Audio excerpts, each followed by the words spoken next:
بسم الله الرحمن الرحیم. مینوالو کتونکو السلام علیکم. له خپلې پاڼې نه ادبي ګلونو نه ستاسو ورور ستاسو ملګری انضمام خان نن یوه مرکه م جوړه کړه. څه ملګرو خواهشو هم و نو راسره هم مرکه کې ناستې کوي. د هغې په خواهش باندې په خپل کلي کې یو ډېر پخوانی شاعر چې زمونږ د استاذ هم یادیږي نو هغه راسره په مرکه کې ناستې کوي. نو بلکل تاسو سره به ترې کلامونه هم ریکارډ کوو او بلکل د هغې د ادبي سفر پوښتنه به هم د هغې نه کوو. نو تعارف د هغې نوم د پوټوار اوسیدونکی دی او نوم یې دی نعیم خان ارکاب صاحب. ارکاب چې کتاب یې هم لیکلی دی خو څه له ستونزو د وجې هغه نه دی چاپ شوی. نو بلکل دا پوښتنه هم د هغې له ژبې نه اورو. نو بلکل راځئ چې په شریکه پروګرام کې نعیم خان ارکاب صاحب ته هرکلی ووایو. نو بلکل نعیم خان ارکاب صاحب السلام علیکم. وعلیکم السلام. السلام علیکم زما ګرانو اورېدونکو مشرانو کشرانو. زه نعیم خان ارکاب یم او د کوز پوټوار اوسېدونکی یم. زه ستاسو په مخ کې دا یو شعر ویمه څه دغه رنګې دی. ارشاد. ما دا خپل ځان ولیدلی خو توان نه، ما دا خپل ځان ولیدلی خو توان نه، او ما د ګټې کور لیدلو تاوان نه، چې په کوم طرف بتلم تر و تازه ومه، چې په کوم طرف بتلم تر و تازه ومه، اساني مې ولیدلې خو ګران نه، ما ویلی چې ټول عمر به بهار وي، ما ویلی چې ټول عمر به بهار وي، سره ګلونه مې لیدل او خزان نه، د خپل یار سره بېغمه لوبېدمه، د خپل یار سره بېغمه لوبېدمه، خوشحالي مې ولیدلې او خفګان نه، زه نه یم دومره ساده هم نه پوهېدمه، زه نه یم دومره ساده هم نه پوهېدمه، ما د مینې یار لیدلو اجران نه. دا شعر بیا وی استاده اخري ما. زه نه یم دومره ساده هم نه پوهېدمه، زه نه یم دومره ساده هم نه پوهېدمه، ما د مینې یار لیدلو اجران نه. بل زما یو غزل دی. لکه چې ګل باندې بهار تیر شي،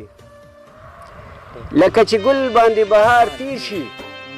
داسې به ستا د حسن وار تیر شي، دومره په نیاز او غرور میږده قدم، دومره په نیاز او غرور میږده قدم، ستا په رنګ ډېر به په دې لار تیر شي، او د دې دنیا په بازار مه تېروځئ، د دې دنیا په بازار مه تېروځئ، ډېر سوداګر به په دې ښار تیر شي، او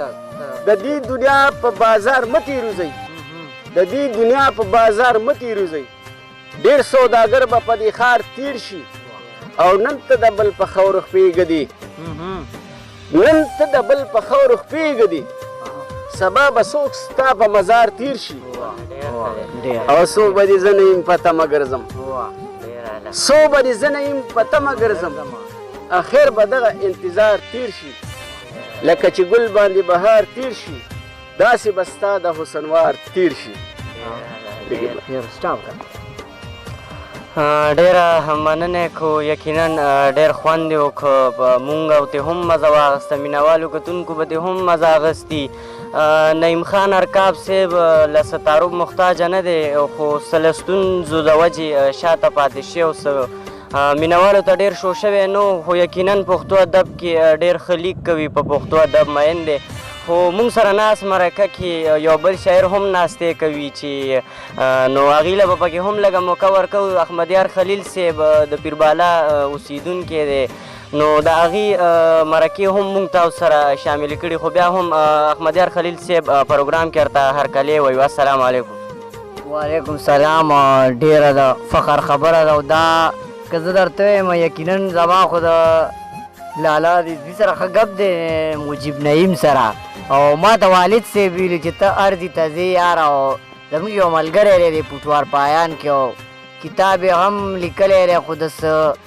دغه د وجه پاتې دی او تېر راغلی ورشه نو دا د مشرانو خاص کر زمونږ د خاندان د خلکو دغه خواهش و نن وله رالم یقینا ما یو غزل هم بیا اورېدلی و چې زه نږدې کړی ځان ته په خپله یار یم زه نږدې کړی ځان ته په خپله یار یم او غمازه ستا په سترګو کې ولې خار یم نو دغه رنګ دا نه چې ده صرف لیک کړی نعیم جان لالا ډېر داسې لیکل ښه ښه سندرغاړو ویلي دي پخوا او انشاءالله مونږ ورسره یو زه ترې یو تپوس کوم لالا داسې ډېرې مرحلې د ژوند تېرې شوې نن درته مونږ ناست یو کیمره هم لګېدې ده اختشام به یې ناست دی انضمام هم ناست دی نو هسې زمونږ په هکله ته څه وایې چې یاره په دې لږه رڼا وایه زه د تاسو نه ډېر زیات خوشحاله شوم او زه ستاسو ډېره مننه کوم چې تاسو ماله دلته رالی او زه په دې ټولي کې شامل کړم او ستاسو د خدای پاک قدر وکړي چې تاسو زما دومره قدر وکړو زه تاسو نه ډېر زیات خوشحاله یم او چې تاسو دې مجمع کې زه شامل کړم پوه شوې او انشاءالله بیا به هم دا پروګرامونه کوو بیا به هم کوو که خیر انشاءالله ستاسو ځای ته به زه درځم الله پاک ته منظور د غني صاحب سلام به کوو که خیر ځکه چې هغه زموږ یار دی پوه شوې سمه ده انشاءالله مینهوالو بس زه داسې څه خبره خو نشته دی خو د ضیا صاحب یو شعر به درته ووایم چې خپل خوب مې د تعبیر دپاره هر سړي له یوړو خپل خوب مې د تعبیر دپاره هر سړي له یوړو دشمن مې د خوبونو ګوره هر هغه سړی شو نو ډېره له د احمدیار خلیل صاحب هم یو جهان مننه کوو چې دومره سخت وخت کې مونږ له هم وخت راکړو نعیم خان ارکاب صاحب له هم وخت ورکړو رالو دومره تکلیف یې وکړو نو ډېره مننه کوو د پروګرام اخري تلو کې به نعیم خان ارکاب صاحب مینهوالو ته داسې لنډ پیغام ورکول غواړئ نو بالکل جي ستا د ښکلې ځوانۍ بار به وي تر کمه ستا د ښکلې ځوانۍ وار به وي تر کمه دا ښایست ډول او سینګار به وي تر کمه د خزان سپېره بادونه به پرې راشي د خزان سپېره بادونه به پرې راشي شین چمن باغ او بهار به وي تر کمه او عقوبت به دې د کبر جام نه سکور شي عقوبت به دې د کبر جام نه سکور شي زما سوال او ستا انکار به وي تر کمه چې په خوښه دي پردي زړونه اوسېږي چې په خوښه دي پردي زړونه اوسېږي تا سره دغه اختیار به وي تر کمه یوه ورځ به په نعیم خورې انبار شي ستا د سپین مخ طلبګار به وي تر کمه ډېره مننه هم کوو نعیم خان ارکاب صاحب یو وارې بیا ستاسو یو جهان مننه په پروګرام کې د شرکت کولو بیا به هم راځو یقینا ډېر ښه لیک کوئ په شی ډېره ښه موضوع پرته وي نو بالکل تر بل پروګرامه پورې ما انضمام او ما سره کیمرامین اختشام خان له ورکړي اجازت د لوی الله په امان